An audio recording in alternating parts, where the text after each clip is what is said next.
Class 3. 3A. Good morning, teachers and friends. Today I am going to say a few words about Isa Vasikum Kudumbam. എന്താണ് കുടുംബം? മാതാപിതാക്കളും മക്കളും സ്നേഹത്തോടെ ഒരുമിച്ച് വസിക്കുന്ന ഇതാണ് കുടുംബം. കുടുംബത്തിന്റെ എല്ലാ പ്രവൃത്തികൾ ഈശോ ആഗ്രഹിക്കുന്ന പോലെ ചെയ്താൽ ആ കുടുംബം ഈശോ വസിക്കുന്ന കുടുംബം ആയി മാറുന്നു. ഇനിയും നമുക്ക് കുറച്ച് ഈശോ പോയ കുടുംബത്തെ നമ്മൾ ബൈബിളിൽ നിന്ന് കാണാം.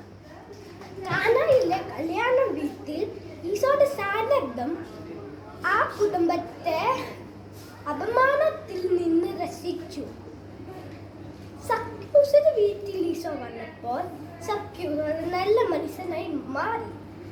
തിരുക്കുടുംബത്തിൽ ഈശോ മാതാപിതാക്കളെ അനുസരിച്ചു. ഈശോ അമ്മയായ മറിയത്തെ വെള്ളം കോരാൻ സഹായിച്ചു. ഈശോ അച്ഛനായ ഔഷാപിതാവ് ജോലിയിൽ സഹായിച്ചു. ഈശോ നല്ലപോലെ പ്രാർത്ഥിച്ച് ജീവിച്ചു.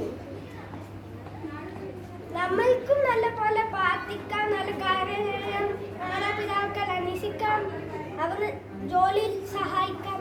ഇതെല്ലാം ചെയ്താൽ നമ്മളുടെ കുടുംബം ഈശോ വസിക്കുന്ന കുടുംബമായി മാറുന്നു.